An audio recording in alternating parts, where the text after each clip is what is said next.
TBN24 television দেখতে আজই call করুন 7187776556 লগ ইন করুন www.totalcablebd.com।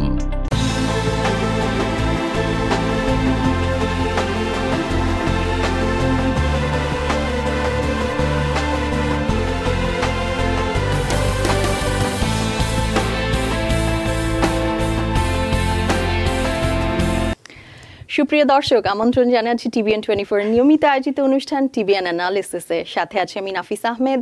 আশা করছি আপনারা যেখানে আছেন ভালো আছেন, সুস্থ আছেন, নিরাপদে।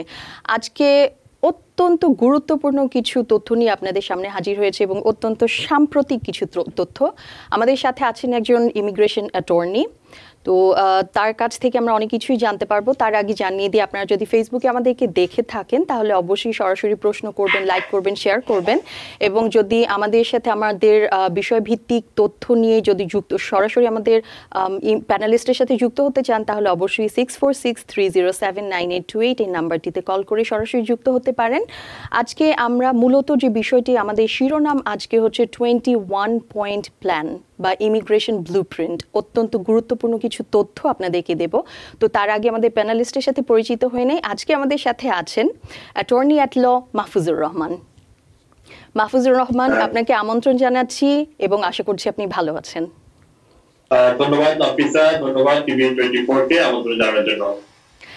মাহফুজুর রহমান, আমরা যেমনটি জানি যে জো বাইডেন প্রেসিডেন্ট নির্বাচিত হবার আগে তিনি একটি ম্যান্ডেটের কথা বলেছিলেন, যেখানে তিনি 100 ডেজে একটি 11 মিলিয়ন আনডকুমেন্টেড ইমিগ্রেন্টস বা যারা আইনত নির্দেশনা ব্যতীত যারা এই দেশে বসবাসরত রয়েছেন তাদের জন্য একটি নাগরিকত্বের পথ তিনি তৈরি করবেন, এমন একটি ম্যান্ডেটই ছিল। তো আমরা দেখতে পাচ্ছি যে সে 100 ডেজ, এখন 6 মাস পেরিয়ে গেল অলমোস্ট। আমরা যদি এটিকে দিনে গণনা করি তাহলে 180 দিনেরও বেশি, কিন্তু আমরা তার কোনো বাস্তবায়ন এখনো দেখতে পাইনি। তো এই প্রসঙ্গে বাইডেন প্রশাসনকে যখন প্রশ্ন করা হয়েছিল তিনি খুব স্পষ্টভাবে বলেছেন যে this is something that can not be achieved overnight. এবং এই প্রসঙ্গে তিনি বলেছেন যে বাইডেন প্রশাসন এটির জন্য আসলে মূলত তিনি দায়ী করেছেন। তিনি বলেছেন যে বাইডেন প্রশাসনের সময়ে যে ইমিগ্রেশন পলিসিটি ছিল সেটি ছিল অত্যন্ত ইনহিউম্যান, ইললজিক্যাল, অমানবিক বা অযৌক্তিক।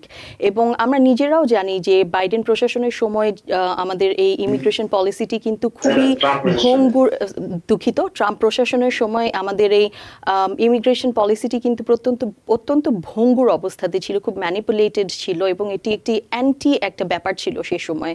তো সেখান থেকে এটি আসলেই বলা আমার কাছে মনে হয় খুবই লজিক্যাল যে এটা রাতারাতির মধ্যে আসলে কোনো পরিবর্তন বা কোনো সুশৃঙ্খল একটি অভিবাসন প্রক্রিয়া আমরা আশা করব সেটি হয়তো বা খুব একটা লজিক্যাল না।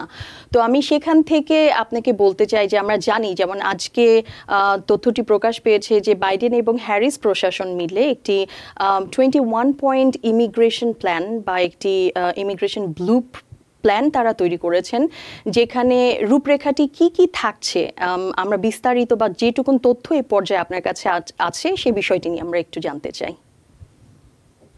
ধন্যবাদ নাফিসা, খুব সুন্দরভাবে বাইডেন প্রশাসনের যে ইমিগ্রেশন তাদের প্রমিস এবং সেটা কি অবস্থা সেটা বর্ণনা করেছেন।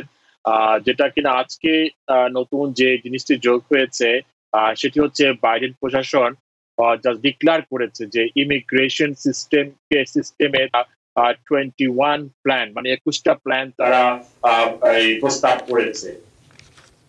তো এই ক্ষেত্রে সব প্ল্যানের প্রথম যে অংশটি সেটি হচ্ছে বর্ডার নিয়ে তারা কথা বলেছে এবং পাশাপাশি ইমিগ্রেশনের প্ল্যানের ক্ষেত্রে যে প্রথম তারা যে প্রিন্সিপাল তারা রাখতে চাচ্ছে সেটি হচ্ছে ফেয়ারনেস এবং হিউম্যান ইমিগ্রেশন সিস্টেম। আপনি যেভাবে বললেন যে ট্রাম্প প্রশাসনের আমলে যে ইমিগ্রেশন সিস্টেমটি দেখা যায় যে অনেকটা ইনহিউম্যান পর্যায়ে চলে গিয়েছিল, কিন্তু বাইডেন প্রশাসন ক্ষমতা আসার পরে কিন্তু তারা বারবার বলেছে যে ইমিগ্রেশন সিস্টেমে তারা ফেয়ারনেস এবং হিউম্যান সিস্টেম চালু করবে। দ্যাট মিনস হচ্ছে এটাকে আরো ইমিগ্রেশন ওরিয়েন্টেড সিস্টেম চালু করবে। সেটারই অংশ হিসেবে আমরা অনেকগুলো তাদের পদক্ষেপ দেখতে পেয়েছি এবং অনেকগুলো তারা অলরেডি বাস্তবায়ন করেছে এবং কিছু বাস্তবায়ন করার পথে সেটা। সো এই যে তাদের 21 প্ল্যান, সেটার মধ্যে বর্ডার একটি সবচেয়ে বড় ইস্যু। সেই বর্ডারের যে কথা তারা বলেছে যে বর্ডারে যারাই অ্যাসাইলাম সিক করতে আসবে, যাদের কিনা লেজিটিমেট ক্লেম আছে, তাদের দাবিগুলো তারা গ্রহণ করবে, যাচাই করবে। আর যাদের কোনো ক্লেম থাকবে না, বর্ডারে যা শুধু আসছে আমেরিকায় থাকার জন্য, ঢোকার জন্য, তাদেরকে আবার বলেছে যে এক্সপার্টাইট রিমুভাল প্রসিডিংস দিয়ে দিবে। তো সেটাই অংশ হিসেবে আমরা দেখতে পাই। এবং পাশাপাশি যে ইমিগ্রেশন সিস্টেমে যে আপনার ইমিগ্রেশন কোর্ট সিস্টেম, আপনারা সবাই জানেন যে সেটা প্রচন্ড ব্যাকলগের মধ্যে আছে। এবং যারা এখন আসছে এই ধরনের কিছু কেসের ক্ষেত্রে তারা এক্সপার্টাইট কিছু ডকেট সিস্টেম চালু করবে, যেখানে কিনা খুব দ্রুততার সাথে কেসগুলো সম্পন্ন করার চেষ্টা করবে। এবং পাশাপাশি অ্যাসাইলাম অফিসার যারা আছে তাদেরকেও ডিরেকশন দেওয়া হয়েছে যেন কোর্ট সিস্টেম অ্যাভয়েড করে যেন তারা অ্যাসাইলাম প্রক্রিয়াটি তারা সম্পূর্ণ করতে পারে দ্রুততার সাথে। তো সেটি একটি বর্ডার সাইড। এবং পাশাপাশি আরো অন্যান্য যে হোল যে ইমিগ্রেশন সিস্টেম সেটাকেও তারা এক্সপায়ার করার কথা বলেছে। এবং পাশাপাশি ইমিগ্রেশন কোর্টের যে ব্যাকলগ সেটাও তারা করবে আর চেষ্টা করবে। এটারই অংশ হিসাবে নেক্সট ফাইন্যান্সিয়াল ইয়ারে আরো 100 ইমিগ্রেশন জাজ করার জন্য তারা বাজেটের সেটা অর্থ রেখেছে। তো এটা যদি আরো 100 ইমিগ্রেশন জাজ আছে, অবশ্যই এই কেস তার সাথে আগাবে। আর আরেকটি যেটা ইম্পর্টেন্ট বিষয় নিয়ে তারা কথা বলে সেটি হচ্ছে যে এই যে লোকজন মাইগ্রেশন করছে আমেরিকায়, সেটি আসলে কোত্থেকে করছে, যে রুট কজ, সেই রুট কজকে তারা সেটা সলভ করার চেষ্টা করবে। ফর এক্সাম্পল, আমেরিকা যেটা রুট কজ মনে করছে, যেমন ল্যাটিন আমেরিকা থেকে মেজরিটি মাইগ্রেশন হয়ে থাকে আমেরিকায়, ওখানকার যে ইকোনমিক কন্ডিশন সেটাকে ইমপ্রুভ করার জন্য বাইরের প্রশাসন আরো বেশি করে অর্থ বরাদ্দ করবে, সেটারও কথা উল্লেখ করা আছে। আর সর্বশেষ যে বিষয়টি সেটি হচ্ছে যে অলরেডি 3টা বিল কিন্তু আপনার কংগ্রেসের মধ্যে আছে। সেটি হচ্ছে হাউসে 2টি অলরেডি পাস হয়েছে, আরেকটি স্টিল এখনো ভোটাভুটি অপেক্ষায় আছে, যেমন ড্রিমার্স এন্ড প্রমিস অ্যাক্ট এবং ফার্ম ওয়ার্কার্স মডারেশন অ্যাক্ট এবং সিটিজেনশিপ অ্যাক্ট 2021। এই দুটো প্রথম দুটো অলরেডি পাস হয়েছে। এবং এই ল গুলোকে পাস করার জন্য যা যা করণীয় সেই ব্যাপারেও তারা কাজ করবে বলে গেছে। মাহফুজুর রহমান, যেমনটি আপনি বলছিলেন যে 1.2 মিলিয়নের মতো ব্যাকলগ কিন্তু এখন ইমিগ্রেশন কোর্টের মধ্যে রয়ে গেছে। তো সেখান থেকে 21 পয়েন্ট প্ল্যান যেটি, সেখানে বলা হচ্ছে যে অ্যাসাইলাম অফিসার যারা, তাদের হাতে সর্বোচ্চ কর্তৃত্ব দেওয়া হবে অ্যাসাইলাম কেসগুলো অ্যাপ্রুভাল ডিসঅ্যাপ্রুভালের ক্ষেত্রে। তো এটি কি আপনি মনে করছেন যে এটি একটি ইতিবাচক না নেতিবাচক দিক? এটি আমার কাছে যেটা মনে হয়, যারা কিনা আমেরিকায় আসে, যে তাদের হোম কান্ট্রিতে ফিয়ার অফ পারসিকিউশনের কারণে যারা এখানে আমেরিকায় আসে, যেটা কিনা রেফিউজি কনভেনশনের আলোকে তারা এখানে শেল্টার সিক করতে পারে। তো শেল্টার, একটা লোক যখন শেল্টার সিক করে এমনিতেই সে নির্যাতিত হয়ে আসছে অন্য কান্ট্রি থেকে, এখানে এসে যদি আরো 4-5 বছরের একটা ব্যাকলগের মধ্যে পড়ে যায়, তাহলে দেখা যায় যে তার লাইফ আরো মিজারেবল সিচুয়েশনে পড়ে যায়। তো আমি বলবো, যদি তারা অ্যাসাইলাম অফিসার কোর্ট অ্যাভয়েড করে যদি কোনো সিস্টেম চালু করে এবং ক্লেম গুলো তারা যাচাই করার জন্য, সেটিও অবশ্যই আমার মনে হয় ওয়েলকাম হবে। আপনি বলছিলেন বর্ডারের কথা, তো বর্ডারে আমরা যেমনটি আপনি বলছিলেন যে বর্ডারে দেখা হবে ক্রেডিবিলিটি ব্যাপারটি, যে কেসটি তারা নিয়ে এসেছে বা আদৌ তাদের প্রোটেকশন বা নিরাপত্তা দরকার কিনা। তো সেই ক্ষেত্রে যদি মনে করেন যে ইমিগ্রেশন অফিসার মনে করেন সে বর্ডারে যে আসলে এই মানুষটির যথেষ্ট বিশ্বাসযোগ্যতা কেসের নেই, তো সেই ক্ষেত্রে তাকে তখনই তার যেখানে অরিজিন, তার কান্ট্রি অফ অরিজিনে তাকে বা যেখান থেকে তিনি এসেছেন সেখানে তাকে পাঠিয়ে দেওয়া হবে। তো এই প্রসঙ্গটি আসলে কেমন, সে ব্যাপারটি আপনার কাছ থেকে জানতে চাচ্ছি। না, যেমন 21 প্ল্যানের মধ্যে বলা আছে, যাদেরই কোনো লেজিটিমেট ক্লেম আছে তাদেরকে তাদের আবেদনগুলো গ্রহণ করা হবে, আর যাদের কোনো ক্লেম থাকবে না তাদেরকে এক্সপার্টাইট ওয়েতে রিমুভ করা হবে আমেরিকা থেকে, সেই কথাটি বলা হয়েছে। এখন অনেক সময় দেখা যায় যে ওই আপনার যাদের ক্রেডিবল ফেয়ার, সেটা অনেক সময় অফিসাররা নেগেটিভ শো করে, সেটারও কিন্তু একটা আইনি প্রসেস আছে। তখন আবার জাজের কাছেও সেটা তারা পেশ করতে পারে। তখন জাজ যদি গ্রান্ট করে আবার তাহলে অ্যাসাইলাম অ্যাপ্লিকেশন আবার ফিরে আসতে পারে। তো সেই ক্ষেত্রে এটা আইনের বিধান, সেই যেটা আইন আছে সেইভাবেই তাহলে গভর্নমেন্ট অ্যাক্ট করবে। মাহফুজুর রহমান, আমি ছোট্ট একটি প্রশ্ন সবার হয়ে করতে চাই যে অ্যাসাইলামের যে ব্যাপারটি, আমরা জানি যে অ্যাসাইলামের প্রসেসটি হচ্ছে অ্যাসাইলাম একটি ইন্টারভিউ হবে, তারপরে যদি সেখানে অ্যাপ্রুভাল না হয় তাহলে সেটি কোর্টে চলে যায়, সেখানে হিয়ারিংয়ে মাস্টার বা ইন্ডিভিজুয়াল হিয়ারিংয়ের ব্যাপার থাকে। তো এখন যেটি বলা হচ্ছে যে অ্যাসাইলাম অফিসারদের হাতে সমস্ত অথরিটি দেওয়া হচ্ছে, এ মানে কি ব্যাপারটি এমন দাঁড়াচ্ছে যে আসলে এটি আর কোর্ট পর্যন্ত যাবে না, ওখান থেকে এটিকে শেষ সমাপ্তি করে দেওয়া হবে? কারণ কোর্টে গেলে কিন্তু একটা মানুষ অনেক বছর পর্যন্ত এভাবে থেকে যেতে পারে তারা। তো এই প্রসঙ্গটি একটু আমি সবার হয়ে জানতে চাচ্ছি। ফার্স্ট অফ অল আমাদের দেখতে হবে যে অ্যাসাইলামের যে প্রক্রিয়া সেটাকে দুই ভাগে ভাগ করা যায়। একটি হচ্ছে ডিফেন্সিভ অ্যাসাইলাম সিস্টেম, আর একটি হচ্ছে অ্যাফার্মেটিভ অ্যাসাইলাম সিস্টেম। তো আমরা যে সিচুয়েশন নিয়ে আলাপ করছি, যখন ইউএস সাউথার্ন বর্ডারে যে লোকজন আসছে তারা অ্যাসাইলাম সিক করছে, তারা কিন্তু অবৈধভাবে বর্ডারে আসছে এবং তারা শেল্টার সিক করছে। দ্যাট মিন্স হচ্ছে এটা হচ্ছে ডিফেন্সিভ সিস্টেম। আর ডিফেন্সিভ সিস্টেমে অবশ্যই এখন যে বর্তমান ল আছে সেটি হচ্ছে অ্যাসাইলাম অফিসার অবশ্যই তাদের ইন্টারভিউ নিবে, নেওয়ার পরে সেটা আদালতের মাধ্যমেই কিন্তু এটা ফয়সালা হবে। এখন যদি গভর্নমেন্ট, এখন আমরা জানি দেখি এই যে ডিফেন্সিভ অ্যাসাইলামের ক্ষেত্রে অ্যাসাইলাম অফিসারের উপরে সেরকম কোনো সার্বভৌম ক্ষমতা নেই যে গ্রান্ট করার। তারা বরঞ্চ প্যারন দিতে পারে, বন্ড দিতে পারে অ্যাসাইলাম অফিসার, যেটা আইস অফিসারের সেটা আছে। আর যেটা অপর সাইডে যেটা অ্যাফার্মেটিভ অ্যাসাইলাম সিস্টেম, সেখানে হচ্ছে যারা কিনা আমেরিকার ভিতরে আছে, যারা কিনা হয়তো বা বর্ডার ক্রস করে আসছে ধরা পড়েনি, এবং যারা কিনা আপনার আমেরিকাতে আপনার এয়ারপোর্ট দিয়ে আসছে চেক ইন করে, তারা যদি শেল্টার সিক করতে চায় সেটি হচ্ছে অ্যাফার্মেটিভ সিস্টেম। আর সেই সিস্টেম কি হচ্ছে, অ্যাসাইলাম অফিসে ইন্টারভিউ হবে, তারপরে ইন্টারভিউতে যদি তারা সাকসেস না হয় কেসটি তখন রেফারেল হিসাবে ইমিগ্রেশন কোর্টে ট্রান্সফার হবে।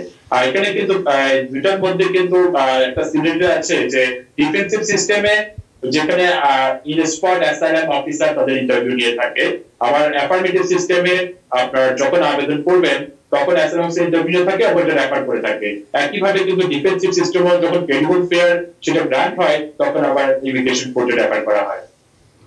মাহফুজুর রহমান, যেমনটি আপনি বলছিলেন, আমি এখানে আসলে ফেসবুকে আমাদের অনেকগুলো প্রশ্ন আছে, আমরা প্রশ্নগুলো নেব। একটি প্রশ্ন যেটি 2020 সাল থেকে শুরু হয়েছে, আমরা জানি যে অ্যাসাইলাম কেসটি সেটি আসলে লেটেস্ট যারা অ্যাপ্লাই করছেন তাদেরটি আগে ইন্টারভিউ হয়ে যাচ্ছে, যেমন যারা 2016, 17, 18 দিকে অ্যাপ্লাই করেছেন তাদের আপডেটটি কি? সেটি যেটা অ্যাফার্মেটিভের ক্ষেত্রে এই বিধানটি প্রয়োগ করা হয়েছিল, সেটি করা হয়েছিল ট্রাম্প প্রশাসনের সময়, যেটা কিনা আপনার কার্যকর হয়েছিল জানুয়ারি 2018 থেকে। সো দ্যাট মিনস হচ্ছে বিগত সরকার আমলে যে ব্যাকলগ ছিল, নিয়ারলি 2 ইয়ার্স ব্যাকলগ ছিল 18 সালের আগে। তো সেই 2 বছরের কেসগুলো সবগুলো এখনো পেন্ডিং অবস্থায় পড়ে আছে। 18 সাল থেকে যে সিস্টেম আছিল যে লাস্ট কাম ফার্স্ট সার্ভ, সেটি এখনো চালু আছে। তো এতে এই সিস্টেমটি এখনো চালু আছে। এতে করে যে আমরা দেখতে পাই যে 21 যে প্ল্যান বাইডেন প্রশাসন আজকে করেছে, সেটার মধ্যে কিন্তু বলা আছে যে অ্যাসাইলামের যে অ্যাপ্লিকেশন গুলো এক্সপায়ার করার জন্য তারা পথ খুঁজে বের করবে। মাহফুজুর রহমান, আপনি 21 পয়েন্ট প্ল্যানের ভিতরে সেন্ট্রাল আমেরিকার একটি ব্যাপার বলছিলেন যে প্রচুর পরিমাণে মানুষ আসলে মাইগ্রেট করে চলে আসছে এখানে। তো এটি প্রসঙ্গে আর কি বাইডেন প্রশাসন কি ধরনের পদক্ষেপ নিচ্ছেন বা এটির মূল কারণ কি, সেটি নিয়ে কি এখানে কোনো উল্লেখ আছে? আসলে যেটা সাউদার্ন বর্ডারে যে হিউম্যান যেটা আপনার লোকজন যে মাইগ্রেশনের যে ফ্লো, সেটি কিন্তু 90-র উপরে কিন্তু সেন্ট্রাল আমেরিকা থেকে মাইগ্রেশন হয়ে থাকে। তো রিসার্চ থেকে যেটা দেখা যায় যে সেন্ট্রাল আমেরিকায় যে economy plus political situation plus drug situation সবকিছু মিলিয়ে আপনার খুব নাজুক অবস্থা। এর ফলে যে সাধারণ জনগণ পথ না খুঁজে পেয়ে, অন্য কোনো পথ না খুঁজে পেয়ে তারা আমেরিকার দিকে চলে আসে। তো যেটা বাইডেন প্রশাসন যেটা থিঙ্ক করেছে যে রুট কজ, তাহলে দ্যাট মিনস হচ্ছে ওখানেই সমস্যা, ওইসব কান্ট্রিতে ওই সমস্যার কারণেই লোকগুলো আমেরিকা পাড়ি দিচ্ছে। তাহলে ওখানকার যদি সমস্যাগুলো সমাধান করা যায় তাহলে হয়তোবা তারা আর এদিকে পাড়ি জমাবে না। সেই কারণেই বাইডেন প্রশাসন প্রায় আপনার মোর দেন $800 মিলিয়ন তারা সেন্ট্রাল আমেরিকা ইকোনমি ডেভেলপমেন্টের জন্য তারা এই বাজেটে রেখেছে, যেটা তারা ডোনেশন হিসাবে দিবে তাদেরকে। আমি ফেসবুকে অনেকগুলো প্রশ্ন, এর মধ্যে একটি প্রশ্ন নিয়ে নিচ্ছি, করেছেন হারুন রশিদ। তিনি জানতে চাচ্ছেন যে তিনি একজন অ্যাসাইলাম সিকার, তো এখন তিনি একটি ট্রাভেল ডকুমেন্টের জন্য আবেদন করতে চাচ্ছেন, যেখানে তিনি বাংলাদেশে সরাসরি যাবেন না, কিন্তু অন্যান্য দেশে যেন তিনি যেতে পারেন। তো এটি ব্যাপারে কোনো ইনফরমেশন থাকলে তিনি একটু জানতে চাচ্ছেন। ধন্যবাদ প্রশ্ন করার জন্য। উনি যদি অ্যাসাইলাম সিকার হয় আর যদি উনি ডিফেন্সিভ অ্যাসাইলাম অ্যাপ্লিকেন্ট হয়, ওনার কেস যদি কোর্টে প্রসেস থাকে, তাহলে প্যারোল পাওয়া সম্ভব না।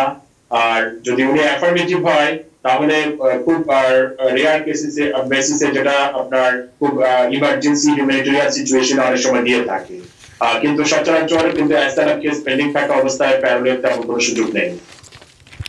জি, মাহফুজুর রহমান, এখানে একটি প্রশ্ন আমি দেখতে পাচ্ছি, জাকারিয়া জিতো, তিনি জানতে চাচ্ছেন যে আমেরিকান এম্বাসি, বাংলাদেশের যে আমেরিকান দূতাবাস রয়েছে, সেখানে রেগুলার ইন্টারভিউগুলো কবে শুরু হচ্ছে?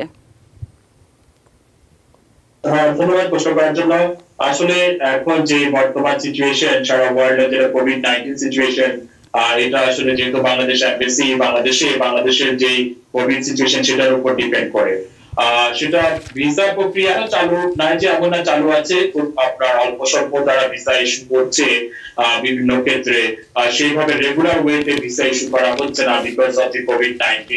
তো আমার কাছে যেটা মনে হয়, কোভিড-19 পরিস্থিতি উন্নতি হলেই আমার মনে হয় বিষয়গুলো স্বাভাবিক পর্যায়ে চলে আসবে। মাহফুজুর রহমান, আরও প্রশ্ন আছে, আমি আরেকটি প্রশ্ন নিয়ে নিচ্ছি, করেছেন আফরা হক। তিনি বলছেন তিনি গ্রিন কার্ড থাকা সত্ত্বে বাংলাদেশে গিয়েছিলেন এবং তিনি 6 মাসের বেশি, 6 মাস 11 দিনের মতো তিনি ছিলেন। তা এখন তিনি জানতে চাচ্ছেন যে এই 5 বছর তার হয়েছে গ্রিন কার্ডের, এখন কি তিনি অ্যাপ্লাই করতে পারবেন, বা তিনি যে বাংলাদেশে ছিলেন এত 6 মাসের বেশি, সেটি কোনো এফেক্ট করবে কিনা? এটা বিষয়টা হচ্ছে, কেউ যদি সিটিজেনশিপ আবেদন করতে চায়, যেটা স্ট্যাটিউটরি যে টাইম লিমিট যে 5 ইয়ার্স, এই 5 ইয়ার্স এর মধ্যে কোনোবার কিন্তু 6 মাসের বেশি থাকতে পারবে না, এতে করে কন্টিনিউয়াসলি নষ্ট হয়ে যায়। তো এই ক্ষেত্রে কিন্তু তারপরেও কিন্তু আবেদন করতে পারবে, সেক্ষেত্রে এক্সেপশন আছে। উনি যে 6 মাসের বাইরে, আমেরিকার বাইরে ছিল, এবং ওই 6 মাস যে আমেরিকায় ওনার সবকিছু অ্যাক্টিভ ছিল, for example job, tax return, bank statement, আর ওনার যে বাসার লিস্ট, এগুলো যদি আপডেট থাকে, ওটা যদি সিটিজেনশিপ আবেদনের সময় সেটা যদি উনি প্রডিউস করতে পারে অফিসারকে, তাহলে সিটিজেনশিপ পাওয়া সম্ভব। আরেকটি প্রশ্ন মাহফুজুর রহমান আমার কাছে আছে, প্রশ্নটি বাংলাদেশ থেকে করেছেন মাসুম রাজ। তিনি বলছেন যে বাংলাদেশ সরকার নাকি ভুল পাসপোর্ট সংস্করণের জন্য বা সংশোধনের জন্য একটি সময়সীমা দিয়েছেন এই অক্টোবর পর্যন্ত। এটির কোনো আপডেট যদি আপনার জানা থাকে তিনি একটু জানতে চাচ্ছেন। না, বাংলাদেশের পাসপোর্ট বিষয়ে আমার সেরকম কোনো ধারণা নেই বলতে। জি, আমাদের সাথে ফোনে অনেকজন অপেক্ষা করছেন অনেকক্ষণ ধরে, আমরা একটি ফোন কল নিয়ে নিচ্ছি। জি, আমাদের সাথে দর্শক কে আছেন? ওয়ালাইকুম আসসালাম। আপু, আমার দুইটা কোশ্চেন ছিল, একটা হলো আমার সিটিজেনশিপ নিয়ে আর একটা ইমিগ্রেশন নিয়ে। জি, আপনি প্রশ্ন করুন। বলি যে সেটা হলো 2020 মেতে আমি আমার পাসপোর্টের জন্য অ্যাপ্লাই করি। এখন আমার লাস্ট মান্থে আমার ফিঙ্গারপ্রিন্ট হয়েছিল, বাট এখনো পর্যন্ত কোনো আমার ইন্টারভিউ ডেট দিচ্ছে না। আবার আমার ভাই বোন যারা আছে সবাই পেয়ে গেছে, আমার পরে অ্যাপ্লাই করেছিল, বাট আমারটা এখনো আসতেছে না। আমার বলতেছে স্টিল নাকি রিভিউ করতেছে। তো ওদিকে যখন কল দিই, বেসিক্যালি ওরা আপনার কম্পিউটার আনসার করে, আর মানে পার্সন লাইভে আমি যাইতে পারতেছি না। তো এখন ওদের সাথে যোগাযোগ করার ওয়েটা কি হবে, যে আমার কেসে যে কোনো প্রবলেম আছে কিনা, কেন ইন্টারভিউ দিচ্ছে না। আর সেকেন্ড কোয়েশ্চেন হলো আপনার আমার ওয়াইফের জন্য আমি অ্যাপ্লাই করেছিলাম 2017 গ্রিন কার্ড দিয়ে, বাট এখনো পর্যন্ত কোনো ইন্টারভিউ ডেট হয় নাই। 2019 ওরা বলতে ডকুমেন্টারি কোয়ালিফাইড, বাট এখনো পর্যন্ত কোনো ইন্টারভিউ ডেট দিচ্ছে না। এটা প্রায়োরিটি কবে আসতে পারে ডেটটা, মানে 17 কি এখন চলতেছে না অলরেডি চলে গেছে ডেট, এটা জানার জন্য আর কি জানতে পারে ভালো ছিল। ধন্যবাদ। মাহফুজুর রহমান, কোনো প্রশ্ন আছে? না, ঠিক আছে, ধন্যবাদ। জি, আপনি শুনুন। হ্যাঁ, এখানে যে সিটিজেনশিপে আবেদনের ক্ষেত্রে গত বছর যারা আবেদন করেছিল মে জুনে, সবারই আমরা দেখতে পাই যে ইন্টারভিউ হয়ে গেছে এবং সিটিজেনশিপের প্রক্রিয়া সম্পন্ন হয়ে গেছে। কিন্তু ইমিগ্রেশনের ক্ষেত্রে সব কেসে কিন্তু একইভাবে কাউন্ট করা চলবে না। একই অ্যাপ্লিকেশনের ক্ষেত্রে ভিন্ন ভিন্ন সিচুয়েশন হয়। ব্যাকগ্রাউন্ড চেক, সিকিউরিটি চেক, সেটা অনেক ক্ষেত্রে রেগুলার ওয়েতে অগ্রসর হয়, আবার কোনো কোনো কেসের ক্ষেত্রে আবার বিলম্ব ঘটে। তো সেটা বিবেচনা রাখতে হবে। আর পাশাপাশি ওনার কেসের আপডেট জানার জন্য যেটা ফোন তো সবচেয়ে বেস্ট ওয়ে, আর ফোনে যদি ওনাকে না পাই তাহলে হয়তোবা আপনার ইন পার্সন একটা উনি অ্যাপয়েন্টমেন্টের ব্যবস্থা করতে পারে, সেটা ইনফোপাস বলে, ইনফোপাস অনলাইনে ইনফোপাসের মাধ্যমে সেটা উনি ইন পার্সন ইন্টারভিউর জন্য অ্যাপয়েন্টমেন্ট নেওয়ার একটা ব্যবস্থা করতে পারে। আর সেকেন্ড যে উনি প্রশ্ন, যে উনি ওয়াইফের জন্য 17 আবেদন করেছিল, গ্রিন কার্ড তার ওয়াইফের এখন এই মুহূর্তে কোনো ব্যাকলগ নেই, সেটা সিটিজেনের স্পাউসের মতোই কিন্তু একইভাবে এখনো চলছে। তো ওনার যে অ্যাপ্লিকেশনটি আপনার ডকুমেন্টারি কোয়ালিফাই হয়ে গেছে, আমাদের যদি মনে হয় যে কোভিড-19 এর কারণে এখনো পর্যন্ত হোল্ড হয়ে আছে, পরিস্থিতি উন্নতি হলে অবশ্যই মনে হয় উনি ইন্টারভিউ পাবে। জি, আশা করছি দর্শক আপনি আপনার প্রশ্নের উত্তরটি পেয়েছেন। মাহফুজুর রহমান, ফেসবুকে আমাদের আরো প্রশ্ন আছে। একজন বলছেন যে F4 ক্যাটাগরি আপডেট কি আছে আপনার কাছে? F4 ক্যাটাগরি যেটা কিনা এখন ফেব্রুয়ারি 2007 এ পর্যন্ত যারা আবেদন করেছিল তাদের ভিসা ইস্যুর এখন যে ডেডলাইন সেটি, এবং যারা অক্টোবর 2007 আবেদন করেছিল তাদেরকে ওয়েলকাম লেটার পাঠাচ্ছে এবং ভিসা প্রসেস শুরু করার জন্য নোটিফিকেশন পাঠাচ্ছে। আর ভিসা ইস্যুর ক্ষেত্রে বলবো যে খুব একটা স্বাভাবিক পরিস্থিতি না, খুব অল্প সংখ্যক ভিসায় বর্তমানে বেশি ইস্যু করছে, তো সেটা কোভিড-19 এর উপরে কিন্তু ডিপেন্ড করে। আমাদের সাথে মাহফুজুর রহমান একজন দর্শক আছেন, আমি প্রশ্নটি নিয়ে নিচ্ছি। দর্শক, নাম পরিচয় দিয়ে আপনার প্রশ্নটি করুন। ওয়ালাইকুম আসসালাম। জি, আমার নাম জুবায়ের, আমি ব্রুকলিন থেকে বলছি। আমার প্রশ্ন ছিল, আমি আমার ওয়াইফের জন্য অ্যাপ্লাই করেছি অলমোস্ট 1.5 ইয়ার্স। তো আমার রিসিভিং লেটার আসছে অ্যাপ্লাই করার 6 মাস পর। তো এখন পর্যন্ত আমার কোনো আপডেট পাচ্ছি না। তবে তাদের সাথে যোগাযোগ করার চেষ্টা করেছি, হয়তো বা কোভিড-19 তাদেরকে ফোনে পাচ্ছি না, ইমেলও করেছি, বাট দেওয়া পাচ্ছি না। আমার আসলে কি করণীয় এই মুহূর্তে জানতে চাচ্ছি। জি দর্শক, আমাদের সাথেই থাকুন, মাহফুজুর রহমান আপনাকে উত্তরটি দিচ্ছেন। একটা ফলো আপ প্রশ্ন, উনি কি গ্রিন কার্ড না সিটিজেন? আপনি লাইনটি কেটে গেছে, উনি সম্ভবত বলে। ঠিক আছে, আমি বলছি যদি উনি সিটিজেন হয় তাহলে সেটি উইদিন ইয়ারের মধ্যে সেটি সার্টিফিকেট পেয়ে যাওয়ার কথা। যদি উনি এখন অ্যাপ্রুভাল নোটিশ না পায় অবশ্যই সেটা যোগাযোগ করতে হবে। এর আগে ওনাকে দেখতে হবে যে ওনার অ্যাপ্লিকেশনটি আউটসাইড অফ নরমাল প্রসেসিং টাইমের মধ্যে পড়ে গিয়েছে কিনা, কারণ ওনার অ্যাপ্লিকেশনটি যে সার্ভিস সেন্টারে আছে সেখানে কিন্তু একটা নির্দিষ্ট প্রসেসিং টাইম আছে, যে তারা অগস্ট 2020 কেসগুলো পর্যন্ত তারা অ্যাডজুডিকেট করছে। আর উনি যদি গ্রিন কার্ড ধারী হয় তাহলে স্পাউসের ক্ষেত্রে আবেদনের ক্ষেত্রে অ্যাটলিস্ট 2.5 ইয়ার সময় লাগছে বিভিন্ন সার্ভিস সেন্টারে।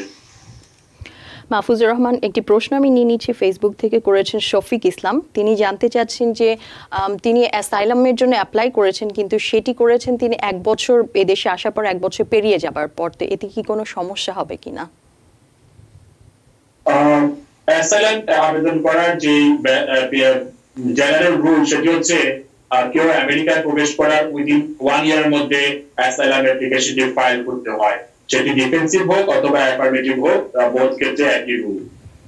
এখন যদি কেউ 1 বছরের বেশি হয়ে যায় সেক্ষেত্রে কিন্তু ওনার আবেদনটি রিজেক্ট হবে না, সেটি অ্যাকসেপ্ট করবে। সেক্ষেত্রে ওনাকে সেটা কারণ দর্শাতে হবে কেন 1 বছরের মধ্যে উনি অ্যাপ্লিকেশন করতে পারেনি। সেক্ষেত্রে বেশ কিছু ক্রাইটেরিয়া আছে। উনি যদি অ্যাকসেপ্টেন্স সিচুয়েশন দেখাতে পারে, যে ফর এক্সাম্পল উনি সিক ছিল, ফর এক্সাম্পল উনি সেরকম আর্থিক অবস্থা ভালো ছিল না যে লয়ার হায়ার করবে, এই ধরনের আরো কিছু কারণ আছে জেনারেল কারণ। এগুলো যদি উনি এগুলোর মধ্যে পড়ে যায় তাহলে সেটা 1 বছরের বেরিয়ে সেটি ওভারকাম করতে পারে। দুটি প্রশ্ন আছে ফেসবুকে, আমি দুটি প্রশ্ন পরপর নিয়ে নিচ্ছি। মান্না চৌধুরী বলছেন যে তিনি তার সিবলিংসের জন্য 2013-এ অ্যাপ্লাই করেছিলেন, কিন্তু এখনো কোনো অ্যাপ্রুভাল পাননি তিনি এখন কি করবেন? আরেকটি প্রশ্ন আমি নিচ্ছি, সেটি করেছেন BM লেমন। তিনি বলছেন তিনি গ্রিন কার্ড হোল্ডার এবং ওয়াইফের জন্য অ্যাপ্লাই করেছিলেন 2019-এ, যেটি 2 বছর হয়ে গেছে, কিন্তু কেসটি এখনো অ্যাপ্রুভ হয়নি। তো সেই প্রসঙ্গ দুটি যদি আপনি একটু বলেন। Sure. সেটি হচ্ছে 2013 যদি ব্রাদার সিস্টার আবেদন করে থাকে, আমার মনে হয় ওই সময়ের আবেদনগুলোর ক্ষেত্রে হয় এখন অ্যাপ্রুভাল পাঠাচ্ছে, না হয় রিকোয়েস্ট ফর ফার্দার এভিডেন্স তারা লেটার সেন্ড করছে। উনি যদি কিছু না আটকে থাকে, অবশ্যই ওনার কাছে যে রিসিপ্ট নোটিস আছে সেটার মাধ্যমে ইউএসসিএস এর ওয়েবসাইটও চেক করে দেখতে পারে কেস স্ট্যাটাস, আর না হলে সরাসরি ইউএসসিএস এর কাস্টমার সার্ভিসে যোগাযোগ করতে পারে। আর যেটি উনি দ্বিতীয় জন যিনি উনি ওয়াইফের জন্য আবেদন করেছে 19 সেটি কিন্তু গ্রিন কার্ড দিয়ে আবেদন করলে আমরা দেখতে পাই যে এভারেজ টাইম 2.5 ইয়ার্স লেগে যাচ্ছে। তারপরেও ওনাকে চেক করে দেখতে হবে কোন সার্ভিস সেন্টারে আছে এবং সেটি কিনা আউটসাইড অফ নরমাল প্রসেসিং টাইমের মধ্যে পড়ে গিয়েছে কিনা। যদি পড়ে যায় তাহলে উনি সেটা ফার্দার ইনকোয়ারির জন্য রিকোয়েস্ট পাঠাতে পারেন। আমাদের সাথে অনেক দর্শক ফোনে অপেক্ষা করছেন, আমরা ফোন কলটি নিয়ে নিচ্ছি। জি দর্শক শুনতে পাচ্ছেন। ওয়ালাইকুম আসসালাম, বলুন। জি আমি রকি কুইন্স থেকে বলছি। মাহফুজ স্যার আমার অনেক পছন্দের একজন মানুষ। আমি I-751 2019 অ্যাপ্লাই করেছিলাম, এরপরে আমি 2020-তে N400 ও অ্যাপ্লাই করছি। নেক্সট মান্থে আমার N400 এর ইন্টারভিউ আসছে, কিন্তু ওইটা গ্রিন কার্ডের এখনো পেন্ডিং আছে। তো এটা কিভাবে কি আমি বুঝতেছি না। ওরা গ্রিন কার্ড এটা পেন্ডিং রাইখা আমাকে N400 এর ইন্টারভিউ ডেট দিয়ে দিল, এইটা আমার প্রশ্ন আর কি। জি আপনি শুনুন, মাহফুজুর রহমান কোনো প্রশ্ন আছে? না ঠিক আছে, ধন্যবাদ। ধন্যবাদ আপনাকে। যেটা I-751 দ্যাট ইজ হচ্ছে কন্ডিশন রিমুভের যে আবেদন সেটি করেছেন আপনি প্রথমে, তারপরে সিটিজেনশিপের জন্য আবেদন করেছেন। এই ক্ষেত্রে কন্ডিশন রিমুভ না হলে কিন্তু আপনাকে কোনোভাবেই সিটিজেনশিপের অ্যাপ্লিকেশনটি অ্যাপ্রুভ করা হবে না। তো যেটা প্র্যাকটিক্যাল সিচুয়েশন যেটা হয়, সাধারণত ইউএসসিএস আপনার I-751 এবং N400 দুটো অ্যাপ্লিকেশন কিন্তু তারা মার্জ করে ফেলে, একসাথে করে ফেলে সাধারণত বেশিরভাগ ক্ষেত্রে। তো আপনার ক্ষেত্রে হয়তো বা তারা দুটো আবেদন এখনো তারা হয়তো বা কানেক্ট করতে পারেনি, তাহলে এতেও কিন্তু ভয় পাওয়ার কোনো কারণ নেই। আপনার যদি N400 ইন্টারভিউ হয়, আপনি যান, সেভাবে সাকসেসফুলি ইন্টারভিউ আপনি ফেস করেন। ইন্টারভিউ সাকসেসফুল হলে সেক্ষেত্রে আপনাকে সিটিজেনশিপে আবেদনটি হোল্ড করে রাখা হবে যতক্ষণ পর্যন্ত I-751 আবেদনটি সম্পূর্ণ করা হয়। দর্শক আছেন আরো ফোনে, আমরা নিয়ে নিচ্ছি ফোন কলটি। হ্যালো। জি দর্শক শুনতে পাচ্ছি, বলুন আপনি। ওকে, সো আমার আঙ্কেল সিটিজেন, সো উনি এখন বাংলাদেশে আছে। ওনার একটা কিড আছে 5 ইয়ার ওল্ড, ও সবসময় সিক থাকে। সো আমার আঙ্কেল এখন অনেক তাড়াতাড়ি প্রসেস করতে চাচ্ছে অ্যাপ্লিকেশন, কি এখানে এনে ওর জন্য বেটার ট্রিটমেন্ট দিতে পারে। সো এটার জন্য কি কোনো একটা প্রসেস আছে যাতে অ্যাজ সুন অ্যাজ পসিবল করতে পারে ওয়াইফকে এবং কিডকে এখানে তাড়াতাড়ি আনতে পারবে, মানে in terms of his sickness? Mahfuzur Rahman কোনো প্রশ্ন আছে আপনার? না ঠিক আছে, ওনার প্রশ্ন বুঝতে পেরেছি। জি আপনি শুনুন দর্শক, ধন্যবাদ। জি যেহেতু ওনার আঙ্কেল ইউএস সিটিজেন এবং ওনার স্পাউস এবং 5 ইয়ার্স ওল্ড কিডের জন্য আবেদন করেছে অথবা করবে, তো উনি তো আবেদন করে থাকে এবং ওনার যে সিকনেস, যে ওনার যে অসুস্থতার যে গ্রাউন্ড আছে সেটি দিয়ে অবশ্যই উনি এক্সপায়ার করার জন্য রিকোয়েস্ট করতে পারে এবং এটা সম্ভাবনা আছে ওরা এক্সপায়ার করে দেওয়ার, কারণ উনি হচ্ছে ইউএস সিটিজেন। ওনার ওয়াইফ এবং বাচ্চার ক্ষেত্রে কোনো ব্যাকলগ নেই, তারা হিউম্যানিটেরিয়ান রিজনে কিন্তু সেটা আবেদনটি এক্সপায়ার করতে পারে। মাহফুজুর রহমান ফেসবুকে অনেকগুলো প্রশ্নের মধ্যে একটি প্রশ্ন আমি নিয়ে নিচ্ছি, করেছেন বিথিকা সাহা। তিনি বলছেন তিনি তার I have applied for my father, mother and brother on September 30, 2020. We only got received letter on November 2020. After that, we did not get any approval letter or any letters from USCIS. How long will it take to get the approval for the letter? সাধারণত প্যারেন্টসের জন্য আবেদন করলে সেটি দেখা যায় 6 মাসের মধ্যে approve হয়ে যায়। তারপরে যদি উনি কোনো অ্যাপ্রুভাল না পেয়ে থাকে তাহলে ইউএসসি তে কাস্টমার সার্ভিস যোগাযোগ করতে পারে, তবে দেখতে হবে যেন এটা আউটসাইড অফ নরমাল প্রসেসিং এর মধ্যে পড়ে গিয়েছে কিনা। আর ভাই বোনের আবেদন সেটি কিনা এটা সহজে এত তাড়াতাড়ি তো আসবে না, শুধু ভাই বোনের আবেদনের ক্ষেত্রে দেখা যায় যে 7-8 বছর লেগে যায় সেটা অ্যাপ্রুভাল অথবা ফার্দার কোনো নোটিফিকেশন পেতে। দর্শক আশা করছি আপনি আপনার প্রশ্নের উত্তরটি পেয়েছেন। আমাদের সাথে ফোনে আরো দর্শক রয়েছেন, আমরা ফোন কলটি নিয়ে নিই। দর্শক কি আছেন, নাম পরিচয় দিয়ে প্রশ্নটি করুন। আসসালামু আলাইকুম। ওয়ালাইকুম আমার আসসালাম। নাম আহমেদ।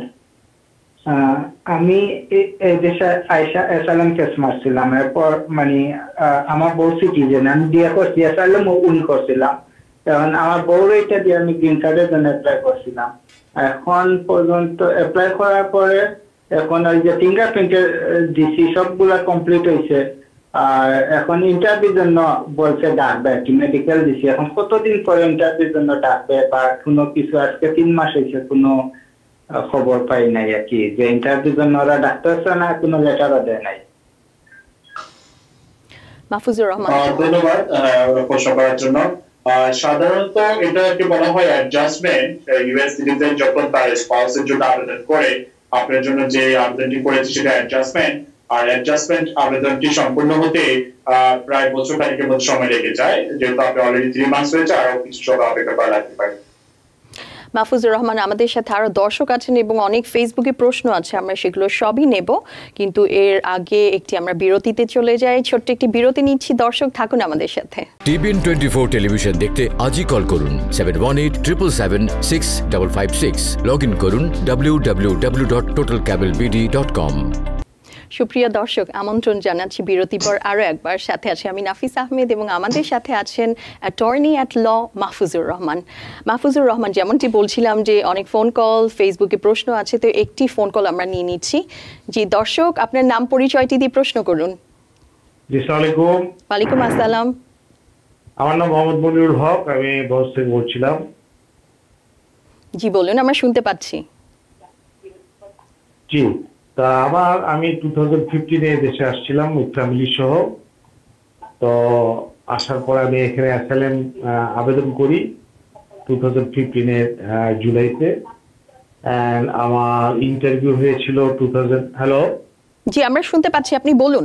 আচ্ছা, 2017-এর ডিসেম্বরে আমার অ্যাসাইলাম অফিসে ইন্টারভিউ নিচ্ছে, এবং it was like not interview, I think it's interrogation. Like আমাকে 6.5 hours জিজ্ঞেস করছে কোশ্চেন, অ্যান্ড আমি আমার সমস্ত ডকুমেন্ট সাবমিট করছিলাম ওখানে। সমস্ত কিছু আমার যা আছে, যে কারণে আমি পার্সিকিউশনের কারণে এখানে যে আসছি, সমস্ত কিছু আমি সাবমিট করছি। তারপরে উনি অ্যাসাইলাম অফিসার আমাকে বললো যে ঠিক আছে, তোমাকে আমরা কয়েকদিনের মধ্যে জানাবো। সেই 2017-এর ডিসেম্বর থেকে স্টিল নাও আজকে পর্যন্ত আমি আমার কোনো মেসেজ ইউএসএস অফিসে মানে অ্যাসাইলাম অফিস থেকে কোনো কিছু পাইনি। এর মধ্যে আমার একবার ওয়ার্ক পারমিটের রিনিউয়াল শেষ হয়ে গেছে, এখন আমার সামনে ওয়ার্ক পারমিটের রিনিউয়াল আছে। সো আমি এখন কি রিনিউয়ালটা কি করব, আর আমার এটা কেন এইভাবে আটকে আসছে, আমার ফিউচারটা কি, নতুন যে একটা আসতেছে আমি কি সেটার মধ্যে পড়ি কিনা, এগুলি জানার জন্য আমাকে যদি একটু অ্যাটর্নি মাহফুজুর রহমান সাহেব বলে আমি খুব উপকৃত হব। জি দর্শক ধন্যবাদ, আপনি অনেক সুন্দর করে প্রশ্নগুলো করেছেন। মাহফুজুর রহমান উত্তর দিচ্ছে, আপনি শুনুন। ধন্যবাদ প্রশ্ন করার জন্য। যেটা অ্যাসাইলাম এর যে ইন্টারভিউ 17 সালে হয়েছে, এখনো রেজাল্ট পায়নি। সাধারণত অ্যাসাইলাম অ্যাপ্লিকেন্ট যখন ইন্টারভিউ সম্পূর্ণ করে, সেটা ইনস্ট্যান্ট করে রেজাল্ট দেওয়া হয় না।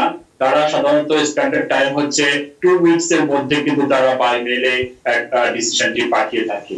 কিন্তু এটারও এক্সেপশন আছে। কিছু কিছু আবেদনের ক্ষেত্রে তাদের অনেক সময় এক্সটেন্সিভ রিভিউ এবং যাচাই বাছাই দরকার হয়, আর কোনো কিছু সিদ্ধান্ত উপনীত হওয়ার জন্য।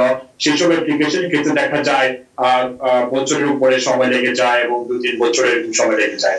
তো যেটা আপনার করণীয় সেটি হচ্ছে আপনি অ্যাসাইলাম অফিসে সরাসরি যোগাযোগ করতে পারেন কেসটি আপডেটের জন্য, অথবা ইউএসএস ওয়েবসাইটের মাধ্যমে তাদের কাছে যোগাযোগ করতে পারেন, হয়তো আপনি একটা আপডেট পেতে পারেন তাদের কাছে।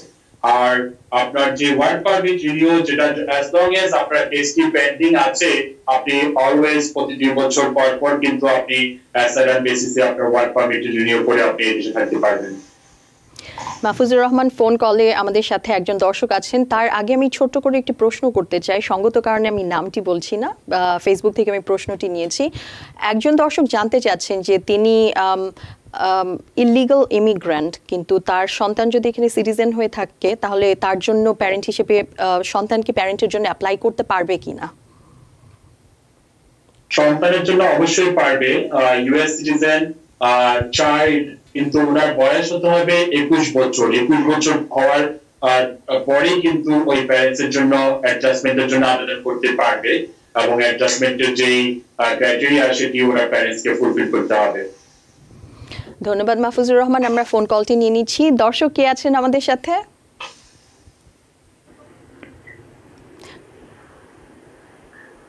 দর্শক শুনতে পাচ্ছি, বলুন আপনি। হ্যালো। জি জি আমরা শুনতে পাচ্ছি। হ্যাঁ, আসসালামু আলাইকুম। ওয়ালাইকুম আসসালাম। আমার একটা প্রশ্ন ছিল যে আমার দেশে একটা আমার মেয়ে আছে, যদি আমরা কোনো সময় যেন স্টুডেন্ট অবস্থায় যদি বিয়ে দেওয়া হয়, তারপরে তার হাজবেন্ডের জন্য যদি অ্যাপ্লিকেশন করা হয়, তাহলে কতদিন সময় লাগতে পারে? মাহফুজুর রহমান। উনি কি সিটিজেন যিনি বিয়ে করেছেন? হ্যাঁ, সিটিজেন। কিন্তু বাংলাদেশে থাকে কোনো পড়াশোনা করে। রাইট। সিটিজেন যদি হয় তার স্পাউসের জন্য আবেদন করলে সেটি পুরো প্রক্রিয়াটি সম্পূর্ণ করতে দেখা যায় রেগুলার টাইমে আপনার 12 মাসের মতো সময় লাগে। মাহফুজুর রহমান, আমরা ফেসবুকে বেশ কিছু প্রশ্ন পেয়েছি, একটি নিয়ে নিচ্ছি। করেছেন সাদাক চক্রবর্তী। তিনি বলছেন যে what is the update of K1 visa interview in Bangladesh. তিনি K1 ভিসার জন্য অ্যাপ্রুভাল লেটার পেয়েছিলেন অগস্ট 2020-তে, but beneficiary not yet received any interview letter from Bangladesh embassy. Please let me know what to do now. Alright, K1 visa এটা হচ্ছে আপনার fiancée visa, যারা কিনা ম্যারিড না এখনো, ফিয়ান্সে কে এদেশে আপনার ইমিগ্রেন্ট করার জন্য আবেদন করতে পারে। এদেশে ইমিগ্রেন্ট নন ইমিগ্রেন্ট হয়ে আসার পরে বিয়ে করে এখানে আবার সেটেল হতে পারে। তো K1 ভিসা বলবো যে একই সিচুয়েশন অন্যান্য ভিসা ক্যাটাগরির যে সিচুয়েশন, যেটা COVID-19 এর উপর ডিপেন্ড করে। বাংলাদেশে ঢাকা এমবিসি ভিসা ইস্যু ক্ষেত্রে আমরা দেখতে পাই খুবই স্লো প্রসেসে এখন আগাচ্ছে। তবে সেই ক্ষেত্রেও ইচ্ছা করলে উনি ঢাকা এমবিসি সরাসরি কোয়ারি পাঠাতে পারে, কারণ K1 ভিসা অ্যাপ্রুভাল হলে সেটা ঢাকা এমবিসি চলে যাওয়ার কথা। মাহফুজুর রহমান, আমাদের সাথে ফোনে দর্শক আছেন, আমরা অনেকগুলো ফোন কল আছে, আমরা নিয়ে নিচ্ছি একটি। দর্শক কে আছেন আমাদের সাথে? আসসালামু আলাইকুম, আমি রাফেল বলছিলাম নিউ ইয়র্ক থেকে। জি, আমার একটা সিটিজেন সংক্রান্ত একটা কোশ্চেন ছিল। জি আপনি প্রশ্ন করুন। আমি স্পাউস বিষয়ে 2018 অক্টোবরে আসছিলাম ইউএসএ তে, আর আমার ওয়াইফ 2019 মার্চে সিটিজেন হয়েছে।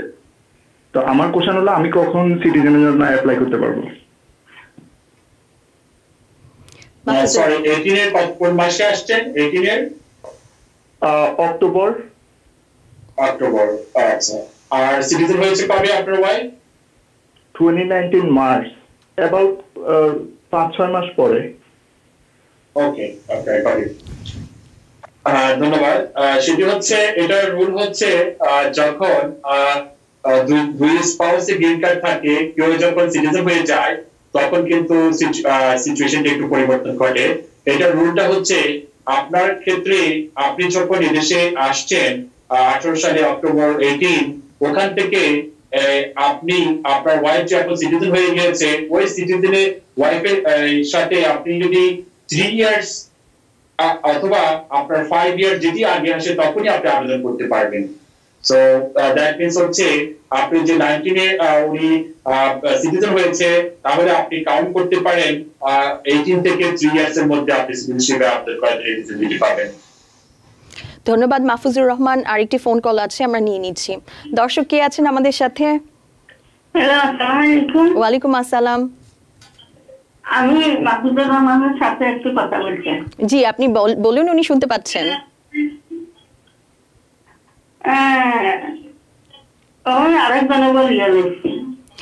আমরা শুনতে পাচ্ছি। দর্শক, মাহফুজুর রহমান আপনাকে শুনছেন, আপনি বলুন। আমি আমার মেয়ের জন্য অ্যাপ্লাই করছি 11 বছর, এখনো কোনো কিছু পাইতেছি না। এপ্রুভাল লেটার, রিসিভ লেটার এটা পাইছি, আর এখন আবার কোনো কিছু পাইতেছি না। জি দর্শক, আপনি মাহফুজুর রহমান, কোনো প্রশ্ন আছে দর্শকের কাছে? উনি কি সিটিজেন? ওনার মেয়ে কি বিবাহিত না অবিবাহিত? না, আমার মেয়ের বাপে অ্যাপ্লাই করছে, ধরেন সিটিজেন। আচ্ছা, আপনি মেয়ের বাবা যিনি অ্যাপ্লাই করেছেন তিনি সিটিজেন? জি। আচ্ছা, আর আপনার মেয়ে কি বিবাহিত না অবিবাহিত? বিবাহিত। আচ্ছা ঠিক আছে, আপনি শুনুন দর্শক, মাহফুজুর রহমান উত্তর দিচ্ছেন। তো এটা হচ্ছে ইউএস সিটিজেন তার ম্যারিড চাইল্ডের জন্য আবেদন। সো ইউএস সিটিজেন ম্যারিড চাইল্ডের আবেদনের ক্ষেত্রে প্রায় 11 থেকে 12 বছর সময় লাগে। তোমরা যেহেতু 11 বছর হয়ে গেছে, বর্তমানে 2008 যারা আবেদন করেছিল ইউএস সিটিজেন তাদের ম্যারিড চাইল্ডের জন্য, সেগুলো এখন প্রসেস করছে ইউএস এমবেসি। তো সেই হিসাবে হয়তো আরো 1-2 বছরের মধ্যে হয়তো উনি ওয়েলকাম নোটিফিকেশন পাবেন। মাহফুজুর রহমান, আমরা সময়ের দ্বার প্রান্তে চলে এসেছি, কিন্তু ফেসবুকে অনেকগুলো প্রশ্নের মধ্যে একটি প্রশ্ন আমরা খুব সংক্ষিপ্ত আকারে প্রশ্নটি আপনাকে দেব এবং উত্তরও খুব সংক্ষিপ্ত আকারে নেব। সেটি করেছেন আব্দুল হামিদ। তিনি বলছেন, for my I-485, his second interview was done on 22nd August 2016, but still now I didn't get any progress. But when I search my progress application, it shows online interview completed and my case must be reviewed. And every year USCIS renewed my work authorization card 2016 till now. What should I do now? ওনার প্রশ্ন যদি বলা হয়েছে যে adjustment আবেদন, সেক্ষেত্রে second interview that is stock interview হয়েছে, আর এই ধরনের ইন্টারভিউ ক্ষেত্রে যদি স্টক ইন্টারভিউ হয়ে থাকে সেটা রিভিউ ক্ষেত্রে করার জন্য তারা ম্যাক্সিমাম 4 মাস সময় নিয়ে থাকে। 4 মাসের মধ্যে যদি কোনো নোটিফিকেশন না পায় তাহলে ইউএসএফ এ কাস্টমার সার্ভিস যোগাযোগ করতে পারে। ধন্যবাদ মাহফুজুর রহমান, আমরা সময় দ্বার প্রান্তে চলে এসেছি। আপনি যদি কোনো কিছু যুক্ত করতে চান। না, আজকে যখন আরেকটি কেস আমি দেখেছি যে অনলাইনে থার্ড সার্কিটে যেটা ইমিগ্রেশন জাজ, যেটা আমরা ব্যাকলগ নিয়ে আলাপ করছিলাম, যে ব্যাকলগের ক্ষেত্রে যেমন ইমিগ্রেশন জাজ ব্যাকলগের দফায় দিয়ে 2 লাইনের একটি জাজমেন্ট দিয়েছিল, ইউকের এক নাগরিককে অ্যাসাইলাম কেস ডিনাই করেছিল। তখন সার্কিট কোর্টের জাজরা বলেছে যে ইমিগ্রেশন জাজ সঠিক করেনি, সেটা ডিউ প্রসেস ভায়োলেশন হয়েছিল। নো ম্যাটার হোয়াট ব্যাকলগ থাকলেও ইমিগ্রেশন জাজ আপনার ব্যাকলগের দোহাই দিয়ে কারো কোনো আবেদন সঠিকভাবে যাচাই না করে কোনো সিদ্ধান্ত দিতে পারবেন। ধন্যবাদ মাহফুজুর রহমান। দর্শক, আশা করছি আপনারা অনেক উপকৃত হয়েছেন। মাহফুজুর রহমান অনেক সাবলীলভাবে প্রশ্নের উত্তরগুলো দেওয়ার চেষ্টা করেছেন।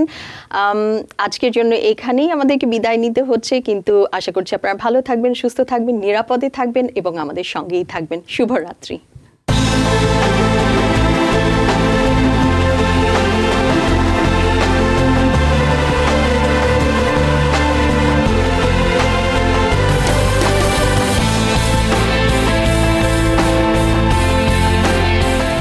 TBN 24 টেলিভিশন দেখতে আজই কল করুন 7187776556। লগ ইন করুন www.totalcablebd.com।